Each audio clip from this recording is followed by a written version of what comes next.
the mainstream GB violence is committed by me solely. Do you get it? We need to make that clear because you've got a lot of people talking about GB this and GB that. Shut the fuck up.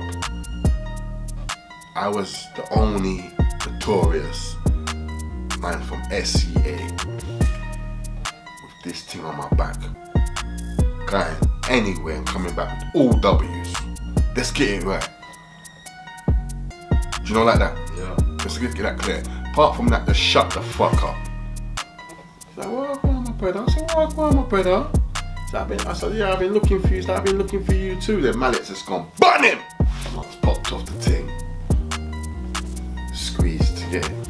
My mentality was if you was involved in drugs or the drug game, you're fair game. In my head, it's like, well, drugs goes hand in hand with guns, and guns goes hand in hand with death. If you get involved in drugs, that's, do you get it? I wrote Every Coin, full production was 211. It had a week run initially at just the Soho Fair. It made me aware that I could write to a certain level and get paid. And when I fell in love with the arts, I definitely say it was life changing. Team Dutch posting up R.I.P. Fox the other day. Yeah? When that same PR team badding up Fox's kids, disrespecting Fox's kids, yeah? Because he's not here, when they couldn't even breathe when Fox was here.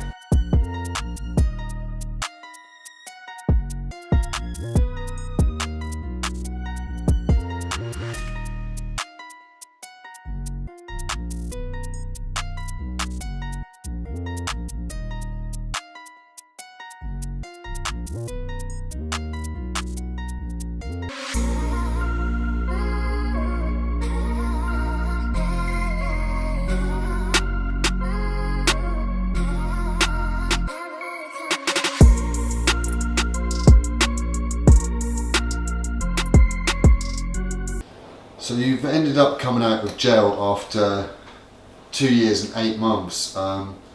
So talk to me, what year was this roughly then? Was this like sort of 99 or something? Fuck, you know, what was it? I think we got 95. 95, so I yeah, think- not quite then, so 98 I think it or was 97. 97 you got out around these sort of times. I believe so. And so talk to me about the mindset, what you had going on, what was going on in your life, what's going on when you're landing.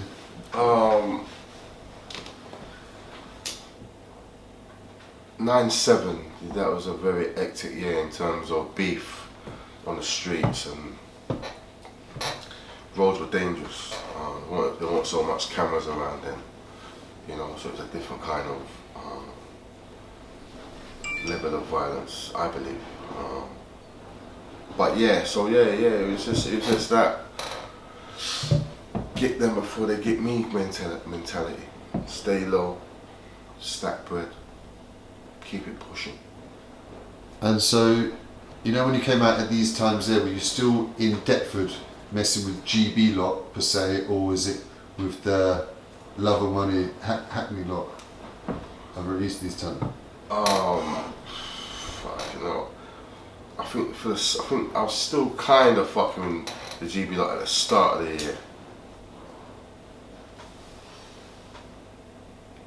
And yeah, at the start of the year, by the end of the year, I think I was fucking with the LOM lot. And so, how did the LOM link up come for you to end up being involved with them? Was it through mutual enemies? Were they beefing north as well at them times? No, I just knew some East Coast guys, younger lot that knew them, and through business, yeah, we became friends. Yeah. And so when was it that you and Fox ended up coming close? Was it through these times here? Like...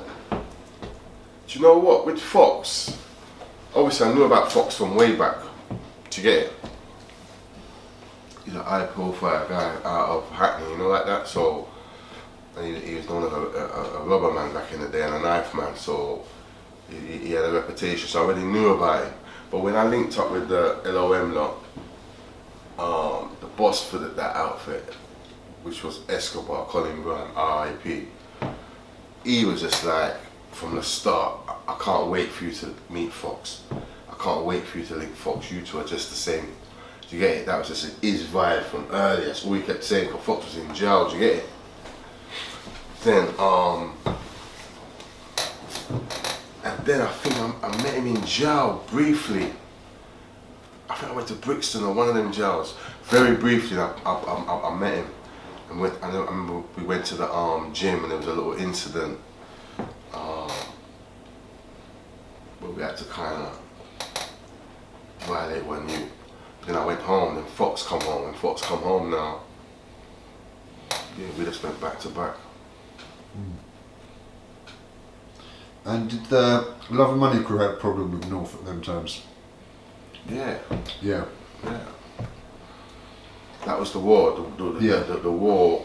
Fox has become Love and Money by default, so to speak, because his friend Kenny became Love and Money and was killed. Do you get it? Yeah. So when Fox come on, obviously, he became a part of that syndicate, which was a natural step up from obviously where he was at before he went to jail, if that makes sense. Yeah. And obviously at them times there, like you just touched on previously, there was obviously weren't the cameras and all that sort of stuff like today, so there was obviously, I guess, a lot more gunplay and stuff like this, and it was really active between you lot guys. Yeah, the streets was very active in those days. Because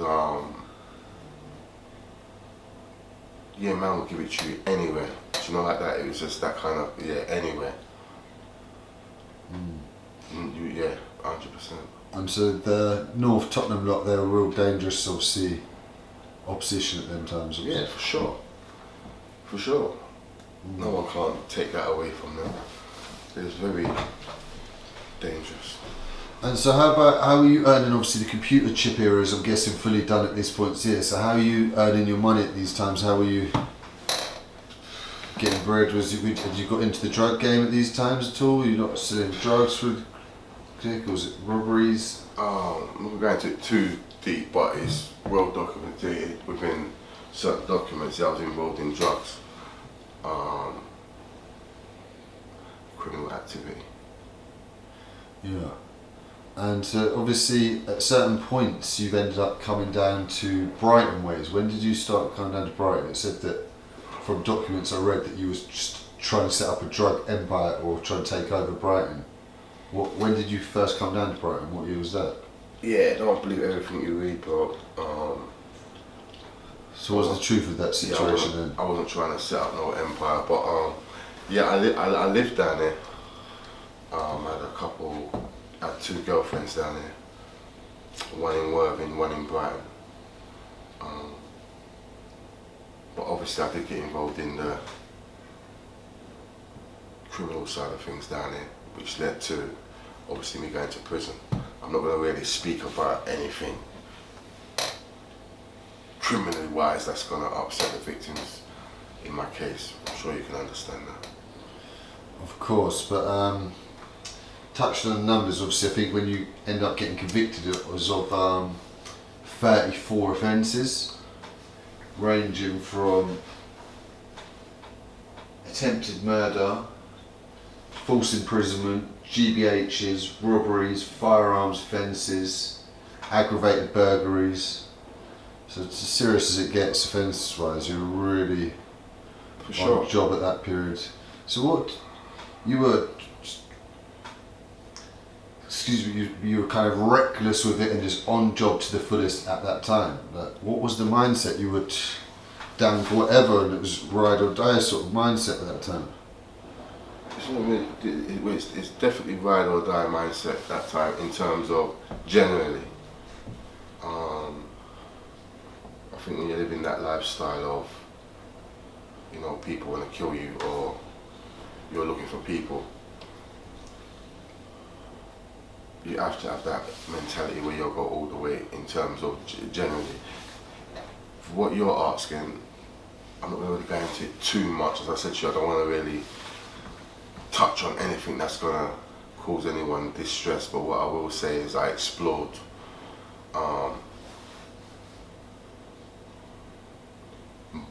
the pattern of my offending while I was in jail. Do you get it? Yeah. Via several different courses, the main one being SCP.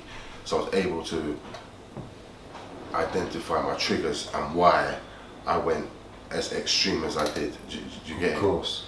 I think what I will say to you is my mentality was if you was involved in drugs or the drug game, you're fair game. Yeah. Do you get it? Yeah? Because in my head it's like, well, drugs goes hand in hand with guns and guns goes hand in hand with death. If you get involved in drugs, do you get it? Yeah, I understand that. I'm now able to identify that obviously that was a rigid way of thinking, do you get me? Yeah. But that was my mindset then, it is my mindset now. Of course. And so, how did it all come to an end though, the crime spree and that? How did you end up getting caught? Obviously I've read that you got arrested on the high road after a chase, but what were you wanted for a given period?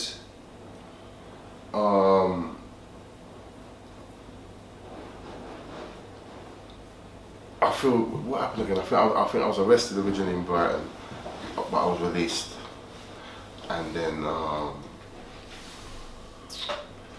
my birthday, 2001, so that was in October the 22nd.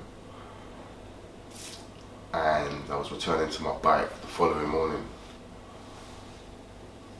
That's when the police showed up, armed police, chase. I was arrested with a firearm.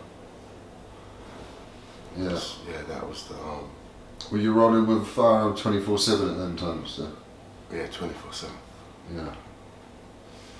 So it's a crazy mindset, but obviously safer than getting caught without one in the sort of times you lived in then. Bro, at that point, I'd rather get caught and go to jail for 4 or 5 years than be caught slipping by a op and I'm not armed.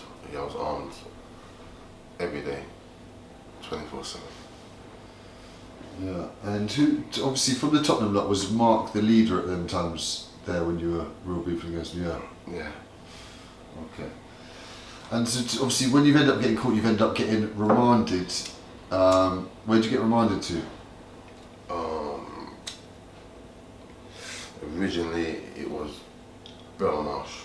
Belmarsh. And what charges originally, because I'm sure it weren't the 34 charges, and then they end up stacking up against you while you're on remand, is it then? I don't think they had charged me for the attempted murders yet. At that point. It might have been a few months later, maybe in January. And how does that come about then? Did you get a letter under your door one day while you're in the cell or something that you're getting charged with the next thing, or your lawyer? Obviously, they got informed the legal team that further charges could be coming. They may want to question me further, or they want to question me further. So it wasn't a secret that further questioning and further charges could follow. Do you get it? So I think it's around January I got moved to HMP Highdown. And how was that at these times there, when you've obviously got beef on the street so bad going on? Did you end up coming in contact with any of your enemies during these times? Yeah, a few times in a couple times in Belmarsh. I think I spoke about them. Highdown now. And the ones in Belmarsh, any sort of serious consequences for you behind them? You end up getting hurt, or? Nah, I think the one in Highdown, I think I spoke about that recently. Not Highdown, Belmarsh, which is one of Lambie's soldiers. Yeah. Diney. Some guy with one hand did a little altercation where he ran onto my wing with a power and what did they have? Some form of weapon. But I knew they were coming. I had a table leg, so I chased them off. But I got nicked for the table leg, they got nicked for coming onto the landing. Fast forward the following morning, gone to the second adjudication. They put me in the same cell as him and a few other people, random. Yeah. You know how it goes from there. Of course. Discipline. Yeah. And so how long was it you were on remand before your trial was then? And how long was your trial set for?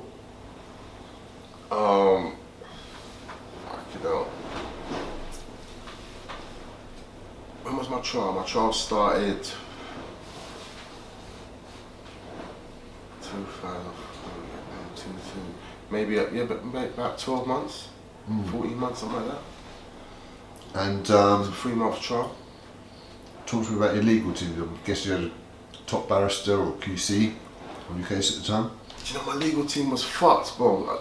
Originally, I had Courtney Griffiths, who to me at that point is one of the best, if not the best QC in the game. I had him, and I think I had Jane Hickman, who was a very good solicitor.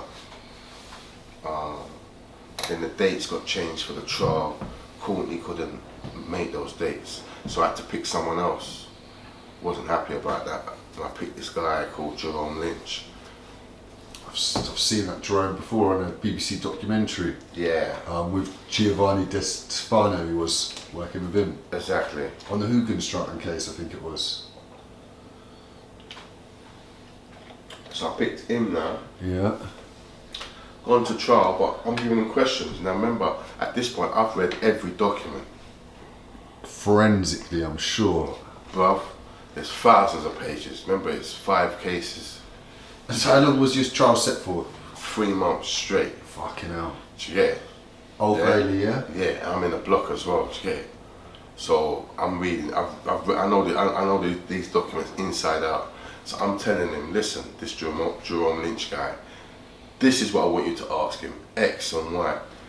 And he went in and he didn't ask the questions, but when he come back, I didn't like the answer he gave me, bro. Do you get it? He let the guy escape the trap in the box, and I just said to myself, you know what?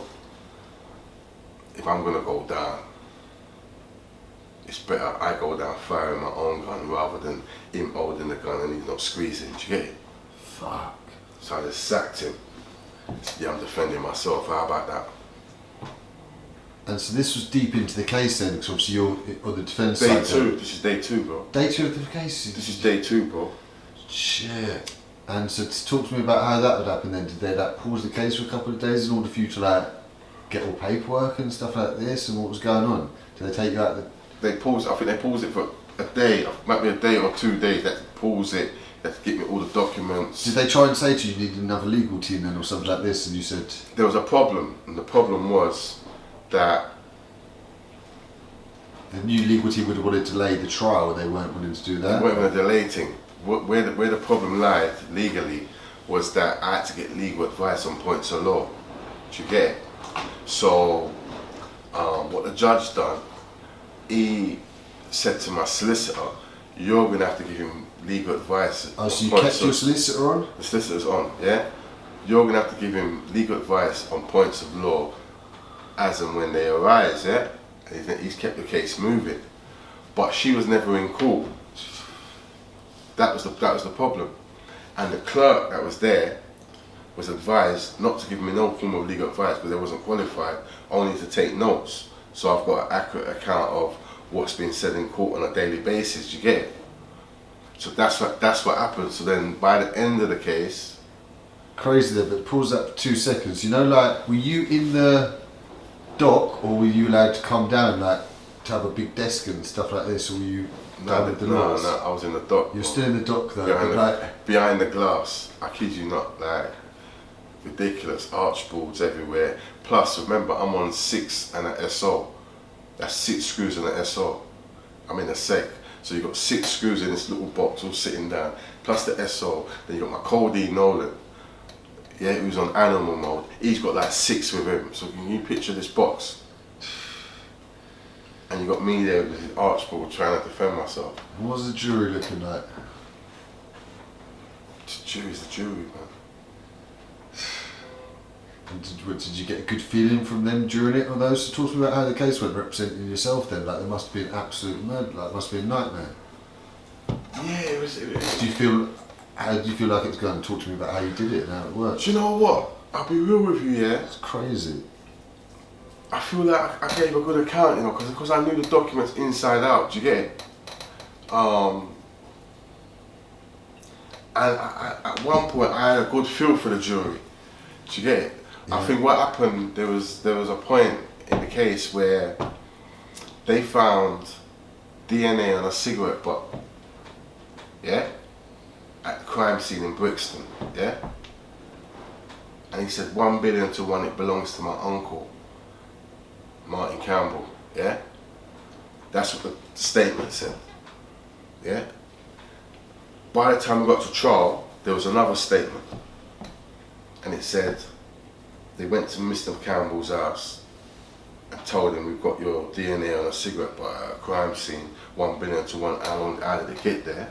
And Mr. Campbell said, this ain't mine, because I've never given you my fucking DNA, and shut the door. Yeah, so there goes, after further tests, we can now clarify we made a mistake. It belongs to Mr. Campbell's nephew and Mr. Robinson's cousin, Mr. Dean Martin, 1 billion to 1. Yeah? So at trial, that's the document. So I've got this officer in the box. And I'm saying, do you know what perjury is? And he's like, yeah. Tell the jury. Explain to the jury what perjury is. She explained what perjury is. Yeah? So I'm saying, it's forensic, a vital part of this case. It's critical. Yeah? So yeah. Get the statements, everyone gets the statements. I said, first you said it was Mr. Campbell's, is that right? He's gone, yeah, we made a mistake. We further test showed that it belonged to your cousins, Mr. Dean Martin's. And that's 1 billion to 1, yeah? He's gone, yeah, that's 1 billion to 1. And it can't be wrong. He goes, it can't be wrong. So then we gave out one of my exhibits, which was a letter, a statement from the governor of Dartmoor where Dean Martin had been for the last 4 years. So it definitely ain't his. So the jury's got a copy of that statement. So I'm saying, listen, Mr. Dean Martin's been in custody for the last 4 years. Therefore, he could not have been at the crime scene. Therefore, those statistics you're reading to us can't be correct. Explain to the jury how that's possible. He's looking at me. He's looking at the sheet. He's looking at the judge. I've got my man. He can't move, bro. Yeah? Because forensics is important. You follow me? And the judge just jumped in and said, we're going to break. We're going to break till tomorrow. That time's only 11 o'clock or something, bro. I'm like, what are you talking about? Yeah. Boom, boom, boom. Break. That officer went missing. I didn't see that officer for about 4 days. 4 days, no one's told me nothing, he's gone. He pops up after 4 days, he comes, he's like, yeah, I'm back. He's like, yeah, further testing went on and we looked at certain other little records and we made a mistake, 1 billion to 1, it's yours. I'm saying, yeah? He's like, yeah, it's yours. That's how they slipped the net. Yeah. Critical part of the case. So there must be a lot to the case though where it's going on for 3 months though. It's you had loads of issues like that I'm battling.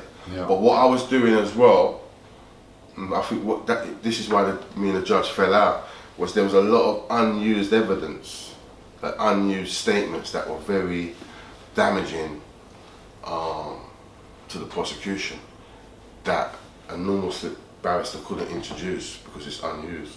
Yeah. Whereas I was just introducing it. Do you get it? It might be just, for example, witness A got nicked for 55 knives and whatever. Do you get it? But they don't want the jury to know about it. Yeah. So I just call the clerk and say, look, could you give the jury a copy of this, and the judge and the clerk. By the time I just start reading it out. The judge's like, take him down. I'm like, well, take me where? You got to wait till I come back because you can't do this. Madness. Take me down. It's mad, upsetting the judge at the same time. Obviously, it's not a good. Well, It wasn't, but at the same time, the way I felt then, I felt like from the barrister situation, I wasn't getting a fair crack of the whip. Yeah. And I kind of like deep down knew that I was gonna go down anyway. Do you get it? So it's like, yeah, fuck. My mentality then was like, fuck the system. If I'm honest. Yeah. Yeah. And so obviously it's ended up going the wrong way. And talk to me about the day of the verdict then, when the jury gone out. How long were they out for? I can't even remember, to be honest. But it would have been a minute. And obviously they come back with the wrong verdict. And then how long after was the sentencing from the verdict? Was it like a few weeks down the line, or was it literally the next day? Don't quote me, but yeah, I think it might have been a few weeks. And didn't you refuse to come up to the sentencing? Did you just stay in? Yeah, I can't even remember, you know, but so I'm told, which would have been about right, because I knew what kind of sentence I was getting. So with my mentality back then, I think, yeah, I would have been like, I'm not going. Yeah. And you've ended up, unfortunately, in the papers it says you got a double life sentence, but it wasn't. That's confusing at the same time. But what did you actually get? What was the sentence? Do you want to break it down? I got 2 life sentences. Yeah. Which means what was that? One for each shooting, and then on top of that, for firearms, the kidnappings and all of those charges, I got something like 104 years. However, my tariff, which means as a lifer, if you get sentenced to life, you've got to be given a tariff. That means the time that you're served. Mine was only, I think, 11 years, 9 months. Yes. And I say only in terms of someone who gets nicked for, just say, a gang murder with a gun. Their starting is 35 years. Yeah. Okay. And so was that pretty much the ballpark of what you were expecting? Would you say that? If I got found guilty. Yeah. Like. Yeah, the judge made that clear from early days that if I run the race, he's gonna hit me with the L plate. We knew that early. Yeah, so you've ended up getting 11,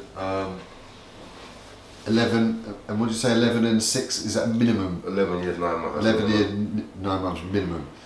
And so at that point there, you're obviously at high down at these points. No?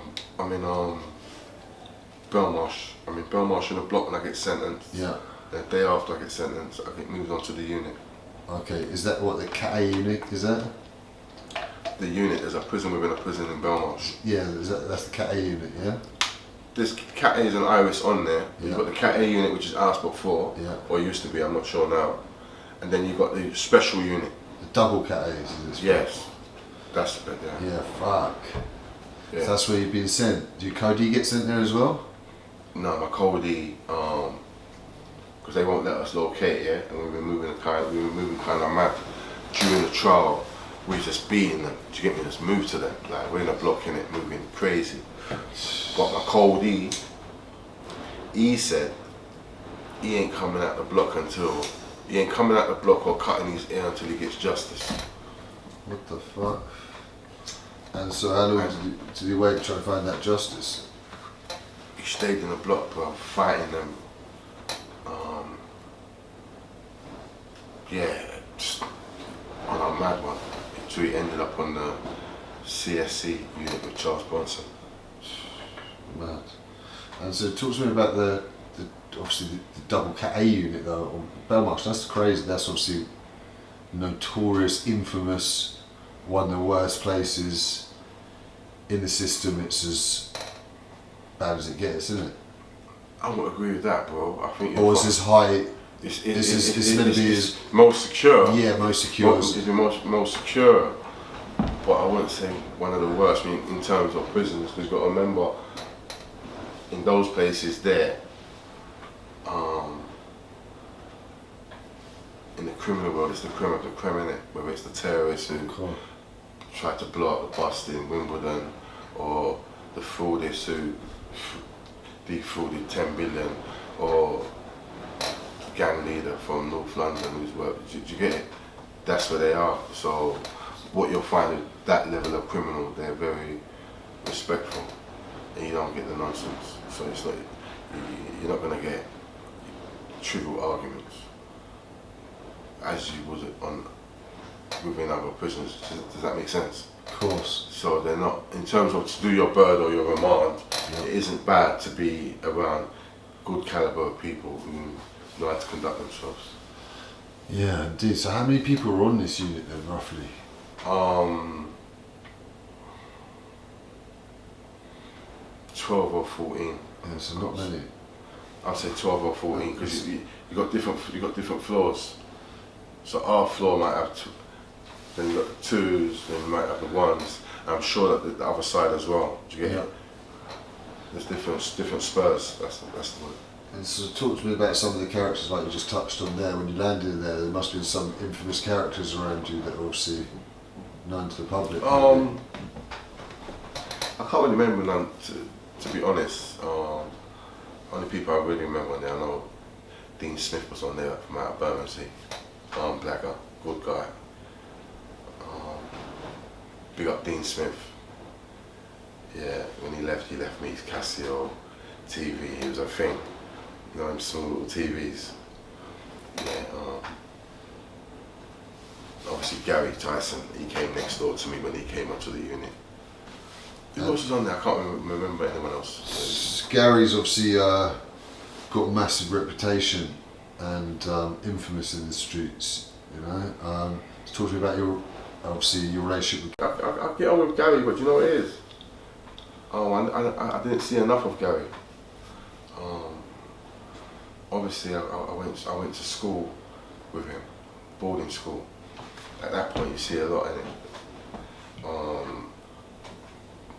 And he was a couple of years older than me as well. Do you get it? But after leaving school, I didn't see much of Gary. If anything, do you get it? Of course.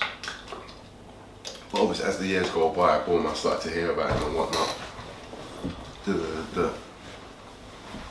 And it was funny, I still didn't see him until 2001. It was like early morning, like 10:15 or something. Where the old South London Press office used to be. He had a shop there, I didn't know this. But anyway, I had a car parked around the corner. I'm walking around, I've got a Mac 10 in a rucksack. I'm holding this, it's daylight, innit? Nervous on a little daylight, I don't like daylight. Coming around, I see Gary in the Jag. I say, wow, that's Gary. I kept bopping. The person I'm meeting, relaxed. The person I'm meeting him at Streatham Station. It's a chick, innit? Celebrity chick, in terms of done a little bit of TV. This is where I'm taking the risk, like a dickhead, in daylight, being in the streets. Anyway, she wasn't there, so I come back around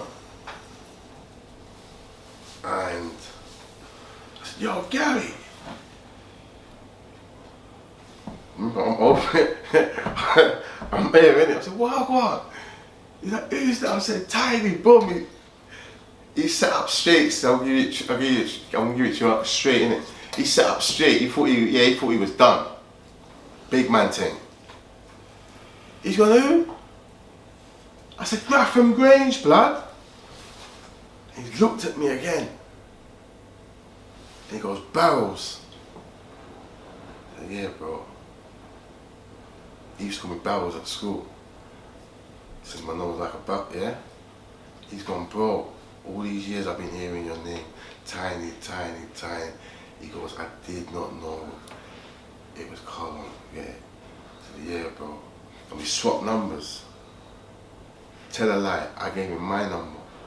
But I gave him a number for, it was like an answer phone. I didn't even have the phone no more, but I still used the voicemail box, yeah. I gave him the number. He's phoning me. Like 2 hours later, phone me, leaving messages, call me. Gee, call me. I'm listening to the messages, but I can't call you because I ain't actually got the phone. Do you get it?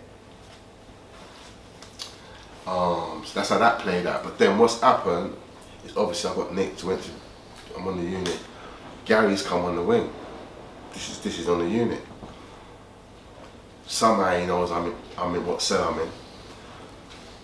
So he bangs up, he's like, "Hey, pussy on next door, hey Tiny, you're dead." But he's putting in a voice, I'm like, "Suck your mother, pussy on." He's like, "Listen, I'm from West, but when the door opens, I'm killing you, you little pussy on, Tiny, you're dead." This guy my 20 minutes off, he's winding man up. I don't know who it is, innit? But I'm going in, whatever. Thinking it's on in the morning, Thinking it's on, do you get it? Like, unit, like, you know, yeah, it's not even a game. But I came out for phone calls that night. Bust his flat. It's Gary, innit? You just start to laugh, you know, a little wicked laugh, you get it? But yeah, so we was just on the unit for a few months. We just played chess on a daily. He likes to play chess, I like to play chess. So yeah, we just burnt our time like that, do you get it? Yeah. Bunning weed. No, do you know what? It wasn't even that kind of vibe. Gary don't smoke anyway. But Was there even weed on the unit in that thing? Or was it madness trying to get weed in somewhere in that within the wing? I think it might come, but it's not really a priority, do you get it? Officers respectful to you on the unit though? Where you lot were all obviously high levels, obviously they weren't. Yeah, officers were calm, bro. Like, they were respectful until the drama we had when they wanted to split me and Gary up. They decided one day, yeah, we're splitting you two up. Why, were you actually causing problems, or just I because don't you're think too it was friendly? causing problems, but maybe it was an issue for them. We're both strong characters in it. On that double cat A thing, don't you get observed like highly as well, who you're mixing with and all this sort of stuff? Like they keep you under next levels of scrutiny, don't they? It's a very small area, isn't it? Yeah. So you're only gonna go shower, use the phone. It's not like you've got a very big wide space. Do you get it?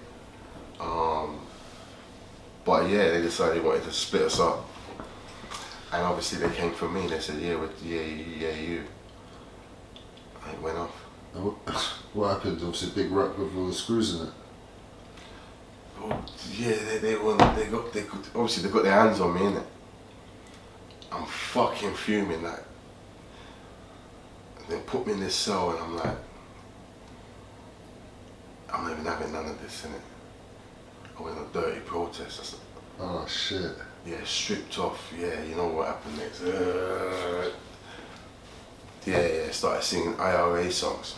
Where was this, down in the block now? Obviously. Yeah, now they've moved me to the block. Was Gary down in the block as well? No, he's on the wing still. Yeah. But the problem with the block now is the block's closed because I told you everyone's well behaved over there kind of thing. Yeah. But now they've had to open the block. Do you get it? Which means they've got to man it. They've got to have maybe 2 officers in there. You get it? Mm. So I've been in this block like singing IRA songs, innit? You can hit me, you can beat me, all that nonsense. So how long did you survive down in the block then? How long were you down there? Do you know what? That same day the governor come and he's like, look, have a shower in it, like, we'll have you out here tomorrow. Or 40 hours the latest. Dispersal. Alright, cool. Showered. I think the next day, bro, I was on a van to my first dispersal, HMP Franklin. Durham. And so what is a dispersal, people who don't know then? Dispersals are security prisons. The Cat A's. Just Cat A's then? Cat A's, Iris, and you also get Cat B's there. Do you get it? But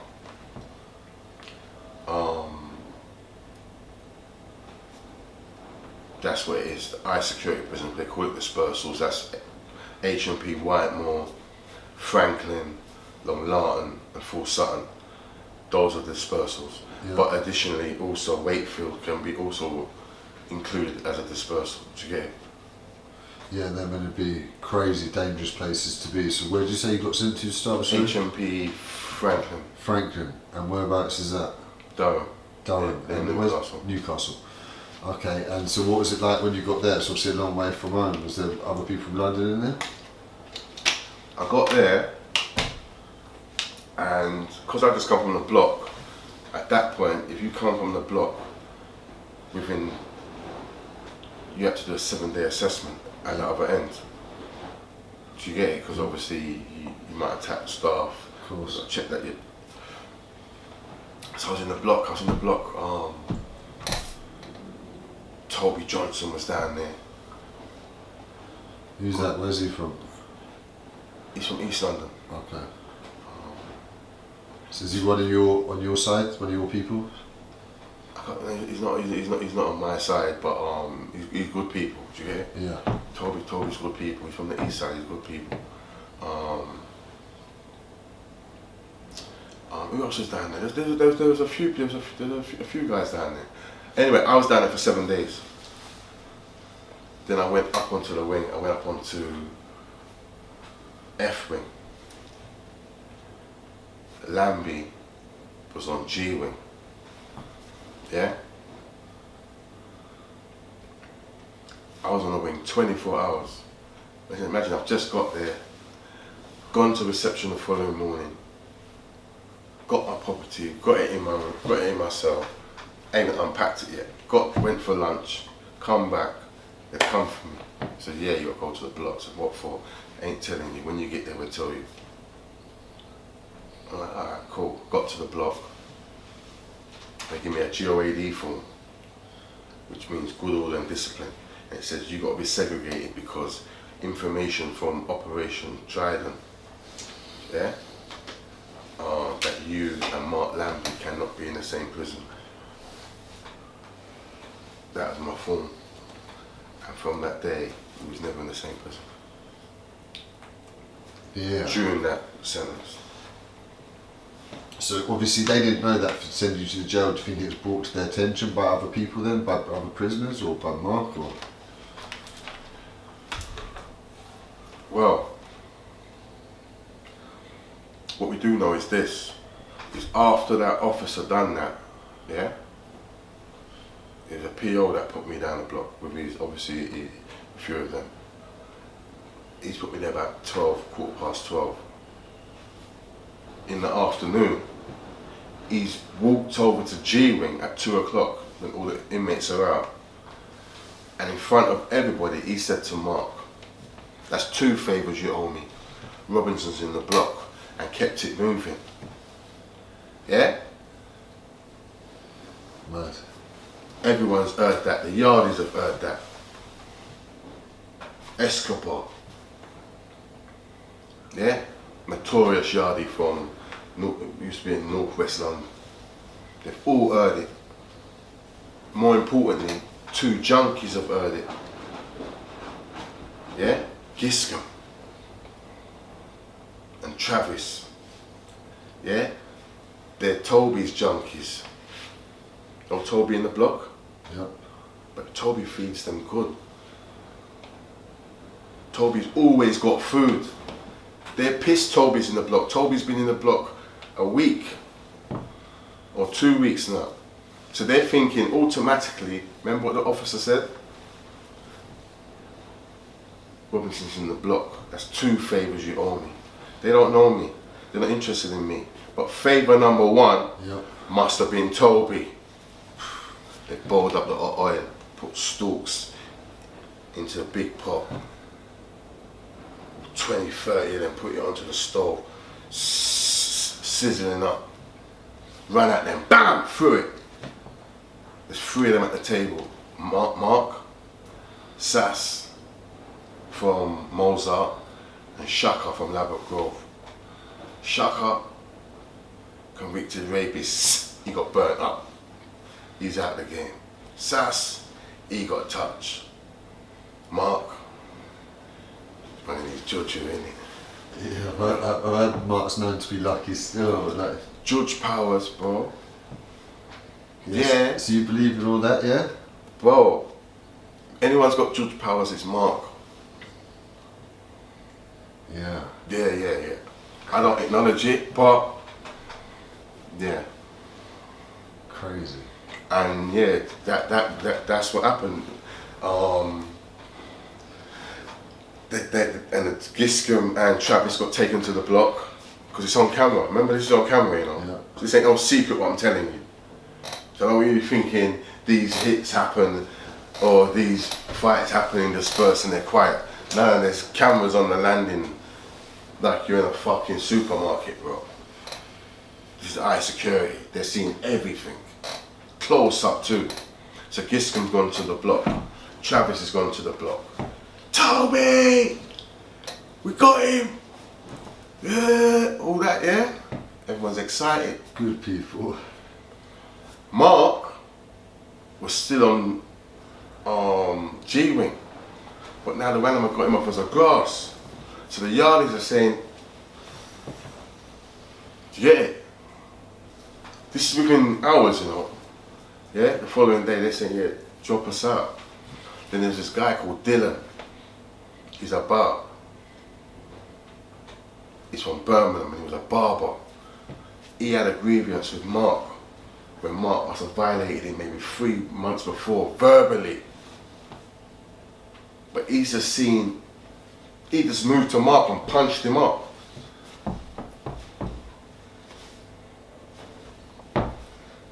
They've got Nick gone to the block. So now they're in, the following day they've gone to the block for fighting. Toby being Toby, he's on the yard and he's singing that Soul Solid song. You don't know about my crew, you don't know about my crew. He's dancing and he's very excited. Yeah, and his crew is referring to Travis and Giscombe. The guys who threw the up, Yeah, yeah? of course. But Mark's in the block, we don't know Mark's in the block. So Mark's comes to the window, yeah? Don't know about your crew, yeah? And what should I see on the...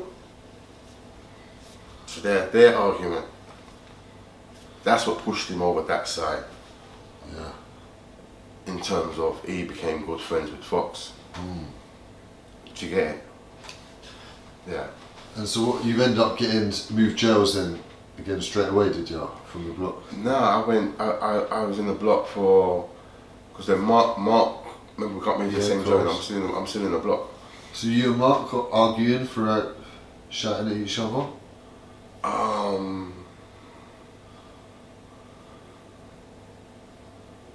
No, because remember Mark didn't stay in the block. Do you get it? Okay. Don't get me wrong, I can't remember whether him and Toby was shouting, whether I was shouting. Maybe I was, maybe I wasn't. I can't specifically remember. Yeah, cool. It wouldn't surprise me if I wasn't. It's not really a shouting thing, do you get it? Yeah. But then they moved Mark out the block the following day and put him on F-wing. Do you get it? Yeah. And then he got moved to again. Over. The reason why I got moved to is because the guy who got burnt up, his pal Shaka, had done 5 years previously for rape. So when Mark's gone over to F-wing, the guys have pulled him, like, why are you having it with that nonce? And he's turned around and said, she's only a white girl, so they moved him up. So now he's gone to the block. That's when they come to me, because his time's done now. He can't go G-wing, can't go F-wing. So they're saying, alright, you just come here, I'll give you a run. I've gone up on the wing, I was up there about a year. How was your time there? Franklin was alright. Franklin was alright. My first night I got there, I'll never forget they banged me up next to Alan Lord. You know the Alan Lord? Yep. The protester at Strangeways. Yeah, they banged up next to Alan Lord. Better be a proper man, isn't he? Proper. I got in the sun, I'm blaring out my music. Yeah, to about 1. 12 ones. Let everyone know you arrived. And the following morning, he's come and knocked my door. Excuse me, mate, I'm gonna have a word, bro. Polite, do you get it? Big lumpy though, bro. Yeah, I've seen him, he's massive. He's like, yeah, bro, obviously you've just come here, but you know, we've got a little way how we do things. 10 o'clock, music. everyone respects everyone, there's this community vibe, that kind of, do you get it? So I'm like, yeah, I hear that, bro, no problem. Man, just fell in line with the program, do you get it? Yeah. And you ended up getting on alright with Alan after that? Obviously he's come to you nice, respectful. Yeah, it didn't really have too much to do with him, but definitely,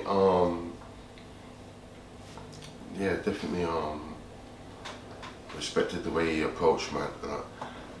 He was a proper guy. Of course. So any communication would have been totally respectful on my behalf. And you know, within those first couple of years of your sentence, what was your mindset like? Were you on pure madness and that thinking, or were you thinking half sensibly? Were you thinking about learning, or were you doing any reading or anything during these times, or was there any?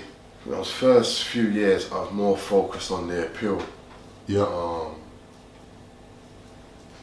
Had you managed to get a good legal team on side now to do this? You weren't planning on doing this again yourself, were you? I was planning on getting the right team together, innit?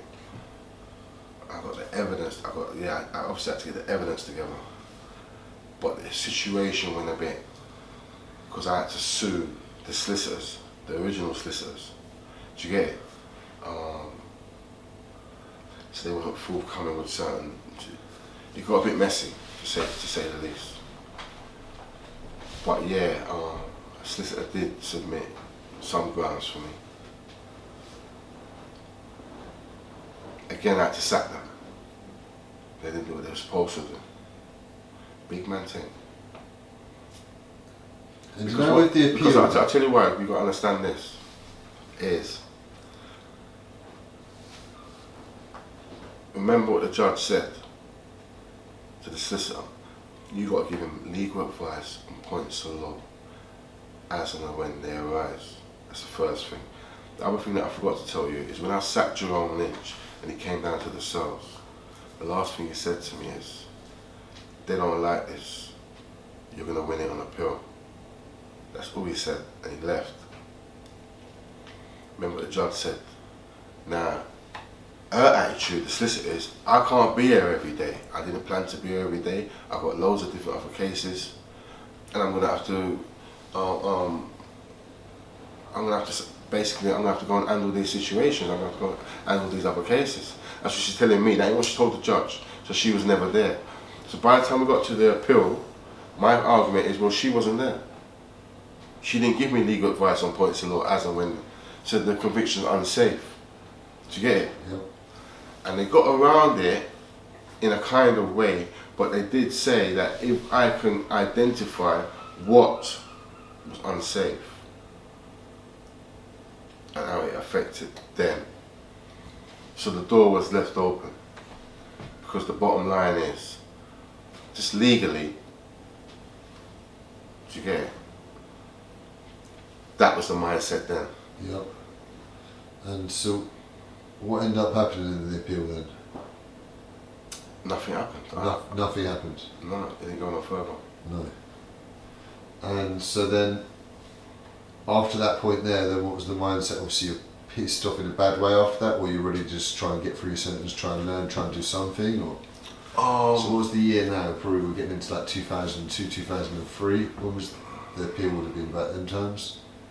I think I might have started studying around then. Give or take a year or two. And how did that first come around and that? Were you, before you did that sentence there, had you ever been into your books, or you're reading and learning or anything? Reading. Like that? Yeah, I like. So you're always a reader, were you? Yeah. Obviously I've done a few sentences, so yeah, I definitely like to read books, definitely. And what sort of books had you read in the past? I was into fast-paced books, and whether that be Chris Ryan, whether that be Jackie Collins, who's one of my favourite, Harold Robbins, another one of my favourites, Sidney Sheldon, definitely love that exotic, Yeah. Jeffrey Archer, Yeah. another classic. Yeah, that kind of Yeah. speedy, Martina Cole. Of course. Real good. So. Yeah, real storytellers. And so for you, how did it come about the learning that? Did you like sign up some courses in that? Was it like English course or try and do some exams or anything like this when you were in there? Yeah, obviously along the way you do tighten up your English and whatever. But yeah, I started to study. How did I do? I think I started to study screenwriting. I think it was initially. Then plays, and then just looking at the arts. I was preparing to get it. Okay, so it's all sort of fallen in place then, like from back then. And so talk to me about on the Cat A, so you getting moved fairly frequently though throughout all these periods? Yeah, over the years, definitely you're getting moved regularly. So like you said you end up doing a year, but that's sort of the max you'd end up doing at one place, would you say? Yeah, for that year, I was on F-Wing. I think I got caught with a knife. And I got sent to Durham. And what was the reason for carrying a knife? Obviously back then, you probably can't remember specifically, but it's just a case, even when things are cool, you still got to have something when you're in a place like that, is it? Yeah. This is a dangerous place, bro. So, certain times, you know, you gotta make sure, yeah, you're on point. And what's the worst prison you end up going to on the circuits and that going around the Cat A's? What's the one you found the toughest, or you end up finding yourself in the worst situation? Obviously you said Mark was there, but when you've actually come across being on the wing with your enemies and...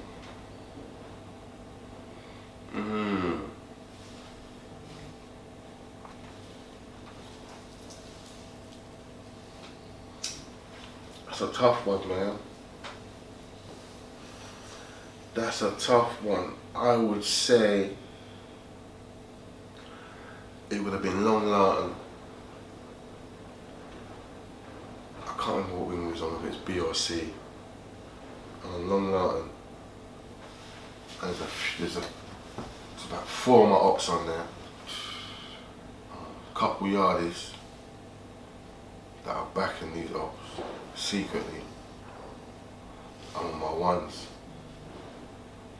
And this guy from Stonebridge called Maddox,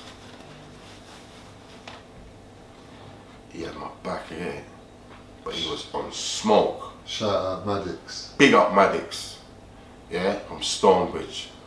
Everyone says I don't like West London. Ooh, shut the fuck up. It's northwest anyway. Northwest, you get me? Is Maddox still all good now? You ever heard from Maddox? I've heard from Maddox for years, you get me? Well, hopefully Maddox is living well. Yeah, shout out Stonebridge, shout out Coke as well. But yeah, you get me, he was 30, do you get it?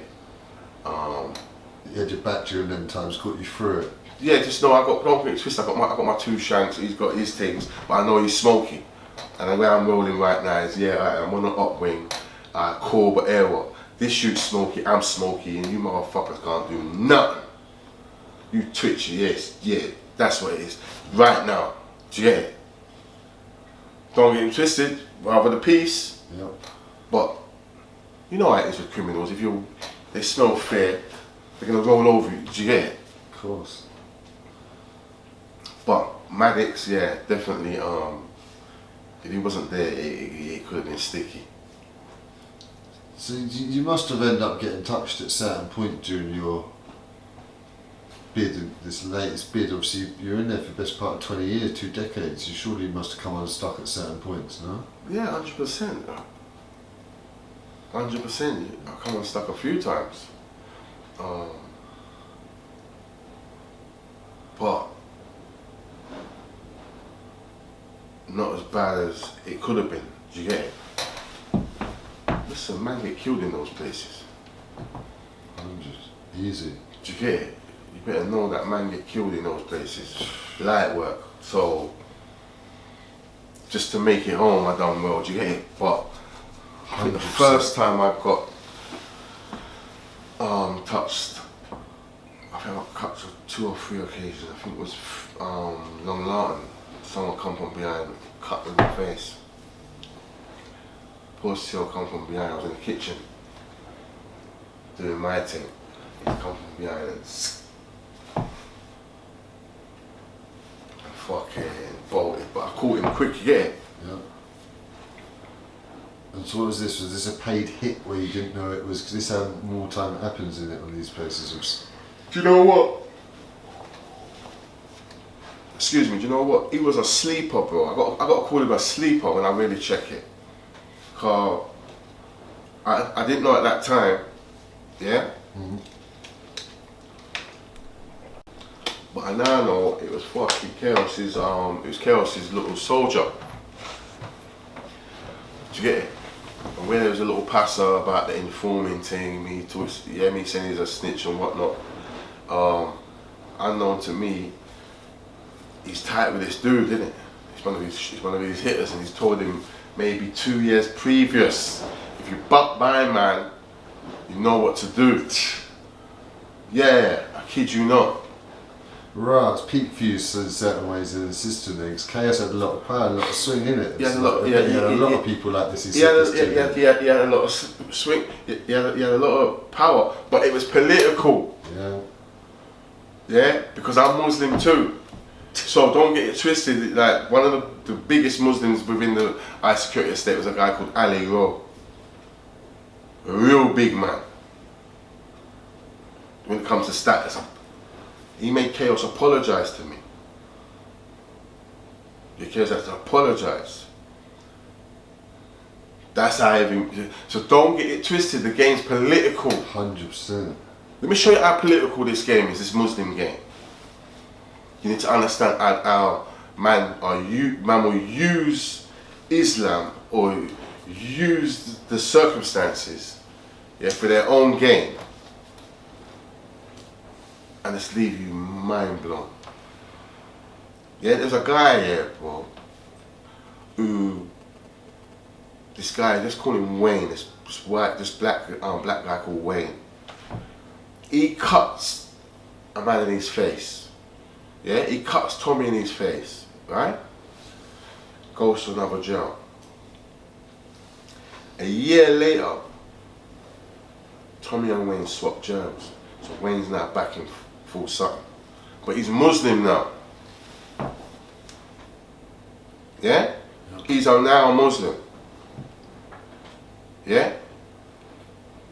Chaos playing by the rules. Welcomes him with open arms. No way, alhamdulillah, I love you for the sake of Allah.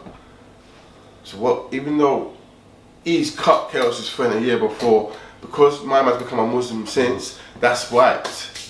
Chaos got to love him. Yeah? They cooked him a feast. Chicken, lamb, steak, everything. Yeah? At the feast, he offered to wash the plates. No, don't worry. Second day, again another feast. He offered to wash the plates. No, don't worry. Third day, he offered to wash the plates. He said, let's wash that one pot. This is after 3 feasts. He goes to wash the one pot. Little does he know, as he's washing the one pot, the man got some ghee. That was the thing of choice if you want to fuck man up in dispersal. Stalk butter's boiling up. They poured it on him. He's in shock, screaming like a pig. Everything's burning off of him. Walking around in circles. He's gone outside. He's asked the man for a shank. He's come back in, walked upstairs. He's asked another man for a shank.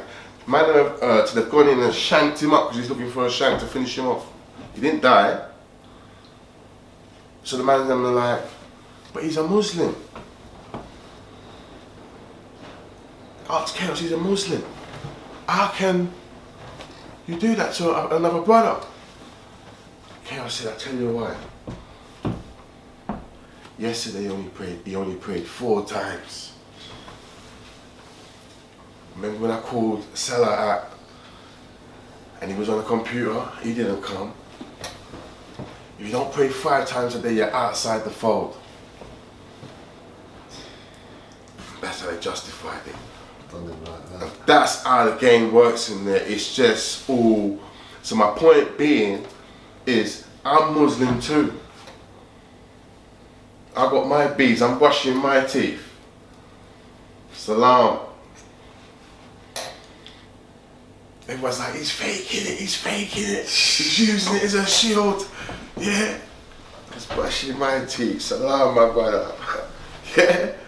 Not mocking it, but everyone's doing the same thing. But guess what? When we was in there, they're saying, nah, I'm the only faker. Everyone else is righteous. The white Muslims are righteous, black Muslims are righteous. Just me. You see now we're out here? Every man that I see, white, black, pink, blue, that was Muslim in there, is now saying, fuck that. Because they was all using it as a shield. Even some of them admitted that. Yeah? But no one couldn't say that in there. Because it's political. But I'm telling you, that's what happens. Enough man used that as a shield, as a game of chess, and I used it too. Every day this happens, I saw it with my own eyes and I was in there, come on now. It goes on, doesn't it? Of course. And so talk to me about when you like really started taking your learning obviously seriously, and when you maybe started trying a little bit of writing in your own right. How did this come around? Or did you start writing your own story? Was it to start with initially, like you started an English course, writing course, obviously you just said the playwriting stuff, started trying out a few things? Talk to me about that process. I think I got an electric typewriter. Is it? Yeah, from August, cost me a $1.